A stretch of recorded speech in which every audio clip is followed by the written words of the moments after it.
मित्रांनो, राम राम. महाराष्ट्राच्या राजकारणामध्ये प्रचंड बहुमत मिळवून महायुती आघाडी सत्तेत आलेली आहे. 234 जागा त्यांना मिळालेल्या आहे. भाजपाला एकट्याला जवळजवळ 132 आणि 6 अपक्ष असे 138 जणांचं पाठबळ आहे. शिंदे साहेबांना 57 जागा आलेली आहे. अजितदादांना 40-41 जागा आलेली आहे. एवढं स्पष्ट बहुमत असताना ही लोक दुसऱ्यांचे आमदार किंवा खासदार फोडण्याचा प्रयत्न का करतात? आहे की नाही? जे काही भाजपावर टॅग लागलेला आहे फोडाफोडी करण्याचा, हे दुसऱ्यांचे पक्ष फोडतात आणि आपल्यात सामील होऊन सत्ता स्थापन करतात. हे जे काही त्यांच्या नेतृत्वावर म्हणा किंवा भाजपाला हे चिकटलेलं आहे, हा आरोप चिकटलेला आहे. म्हणजे आज जे काही सध्या प्रसार माध्यमामध्ये बातम्या चालल्या आहेत की मागं पण एकदा बातमी होती की जयंत पाटील हे भाजपमध्ये येऊ शकतात, त्यासाठी एक मंत्रिपद राखीव ठेवलेलं आहे वगैरे वगैरे. त्या बातम्या आता जुन्या झाल्या, परंतु त्यांच्या पक्षामध्ये जे काही सध्या गदारोळ माजलेला आहे, त्यांचे पदाधिकारी वगैरे आपल्या प्रदेश अध्यक्ष म्हणजे जयंत पाटलांना नाराज आहे आणि 8 दिवसाच्या मुदतीमध्ये त्यांनी राजीनामा द्यावा, दुसरा प्रदेश अध्यक्ष नेमावा वगैरे वगैरे सगळ्या बातम्या आपण बघितल्या. आणि एकीकडं शरद पवार साहेब, सुप्रिया सुळे, उद्धव ठाकरे साहेब, आदित्य ठाकरे साहेब, मुख्यमंत्री देवेंद्र फडणवीस यांचे गुणगान गात आहेत. नेमकं चाललंय काय महाराष्ट्रामध्ये? या सगळं थोडीशी आपण आपल्या सर्वसामान्य बुद्धीने चर्चा करू. मित्रांनो, मी कृष्णा आत्रे आणि आपण बघत आहात माझा संवाद. तर मित्रांनो, सध्याचं जे काही वातावरण चालू आहे, बातम्यांकडे बघितल्यानंतर, मराठी चॅनल बघितल्यानंतर सगळं काही आलबेल चालू आहे असं वाटत नाही.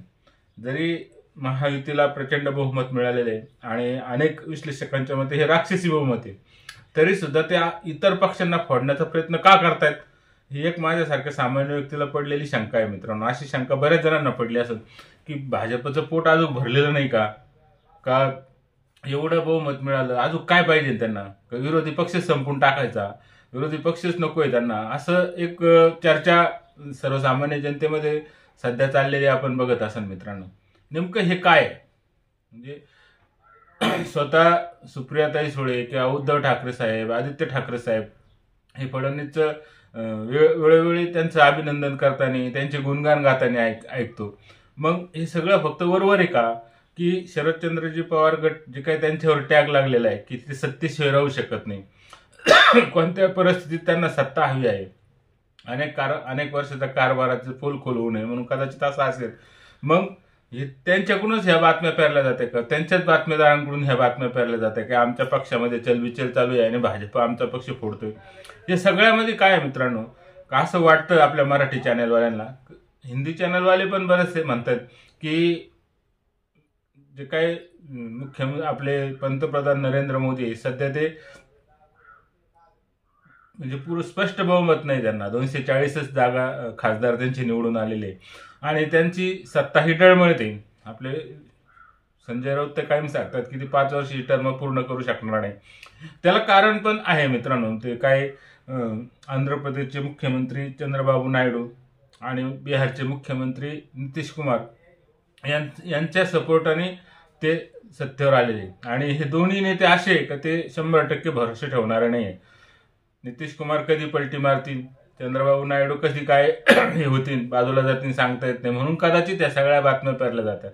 परंतु आपण विचार करा मित्रांनो, नरेंद्र मोदी साहेबांनी जे काही आत्ताच्या सत्तेत आल्यानंतर 6 महिन्यानंतर जे काय मोठमोठे निर्णय घेतले, मोठमोठे योजना हे केल्या आणि पूर्ण जगामध्ये त्यांच्या नावाचा डंका वाजतोय, असा व्यक्ती शरदचंद्रजी पवार किंवा उद्धव ठाकरे साहेब यांचे खासदार फोडील का? अशी पण शंका येते ना, बरोबर आहे का नाही? यांना म्हणजे जे सातत्याने नरेंद्र मोदींना किंवा अमित शहाना शिव्या देतात, संजय राऊत सारखे, उद्धव ठाकरे साहेब सारखे किंवा राष्ट्रवादीचे अनेक लोक, तर मग यांना फोडून ते आपल्याकडे घेतील का? अशी पण एक शंका आहे. म्हणजे सत्तेसाठी काही पण करू शकतात राजकीय नेते, आपण त्याला नाही म्हणत नाही, परंतु खरंच असं होऊ शकतं का?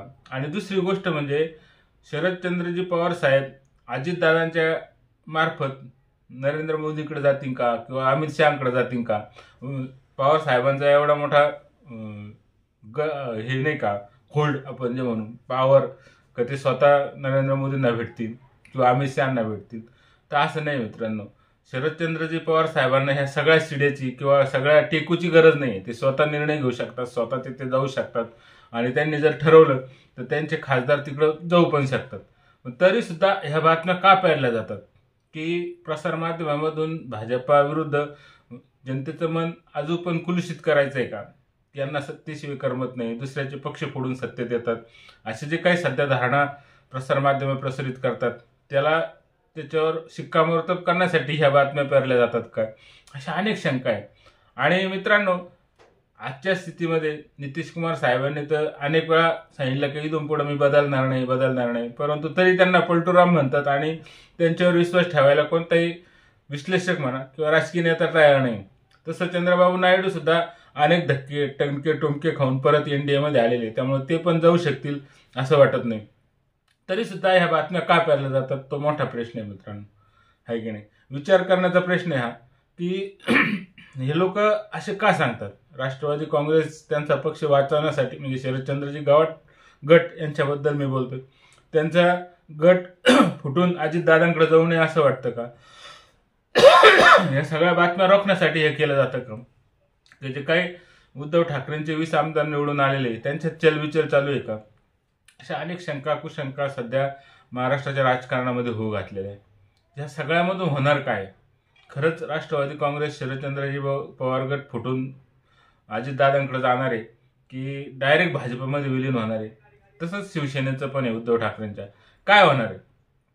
ही चलबिचल का? यांना सत्तेशिवाय करमत नाही, असे अनेक शंका येतात. पण त्यांचं जे टार्गेट आहे भाजपला बदनाम करायचं हे बाकी निश्चित आहे. आणि आपल्या मराठी मीडिया तर प्रचंड प्रेमात पडलेलं आहे पवार साहेबांचे. म्हणजे प्रत्येक गोष्टीमध्ये त्यांना खेळी वाटते, गुगली वाटते, सगळ्या गोष्टी जे काही वेगवेगळे विश्लेषण आहे म्हणजे ते सगळे विश्लेषण पवार साहेबांना देतात. कदाचित खरे पण असू शकतात, माहीत नाही.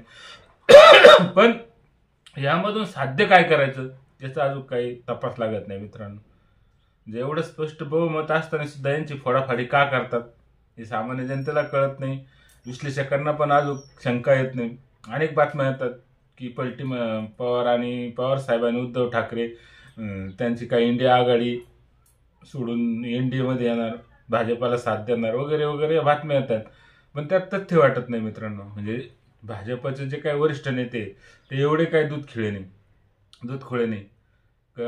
सातत्याने आपल्यावर आरोप प्रत्यारोप करणाऱ्या लोकांना जवळ घ्यायचं, परत त्यांना उभारी द्यायची, ही काही ते करणार नाही. कारण उद्धव ठाकरे साहेब ज्या प्रकारे त्यांचं अस्तित्व कमी होत चाललेलं आहे, पवार साहेब म्हणजे अवघ्या 10 आमदार आणि 10 खासदारावर आलेले, तर त्यांना आणखीन उभारी देऊन त्यांना मोठं कशाला करतील हे लोक, हा पण प्रश्न आहे. या सगळ्या गोष्टीचा विचार करताना मित्रांनो हे फक्त पिल्लू सोडून देण्याचं काम आहे असं मला वाटतं. काही होणार नाही, भाजप त्यांना फोडणार नाही. त्यांच्याच पक्षात चलबिचल चालू आहे. आपला पक्ष साबूत ठेवण्यासाठी किंवा आपण सत्तेत गेल्यानंतर जे काही लाभ मिळतो सत्तेचा ते घेण्यासाठी अशा बातम्या पेरल्या जातात काय, अशी शंका येते मित्रांनो. बघूया काय होतं. आणि खरंच राष्ट्रवादी काँग्रेस शरदचंद्रजी पवार गट फुटून अजितदादांकडे जातात काय, आणि त्यांना अजितदादांकडे ते जाऊ शकतात कारण ते एकच हे. परंतु शरद पवार साहेब मुरलेले व्यक्ती आहे राजकारणामध्ये, कधी काय गेम फिरवतील अजून पण सांगता येत नाही. परंतु महायुतीला इतकं प्रचंड यश मिळालेलं आहे त्यामुळं ह्या दोन्ही पक्षांची त्यांना गरज नाही सध्या तरी. परंतु पुढचे जे काय स्थानिक स्वराज्याच्या निवडणुका येणार आहे, स्थानिक स्वराज्य संस्थांच्या, याच्यामध्ये काय होईल याच्यासाठी पुढची तयारी चालू आहे काय, हे पण असू शकतं मित्रांनो. आणि सगळ्यात महत्त्वाचं म्हणजे भाजपावर अविश्वास दाखवणं ही सगळ्यात महत्त्वाची गोष्ट आहे. याच्यातून भाजपावर अविश्वास कसा निर्माण होईल, जनतेमध्ये कसा संभ्रम होईल, यांना सत्तेची किती भूक आहे, ही जी काय आरोप त्यांच्यावर दडलेला आहे तो आणखीन घट्ट करण्यासाठी हे सगळ्या बातम्या पेरल्या जातात असं मला वाटतं मित्रांनो. आपल्याला काय वाटतं आपण सांगू शकतात. विषय जर आवडला तर चॅनल सबस्क्राईब करा, लाईक करा आणि व्हिडिओ पाहिल्याबद्दल धन्यवाद.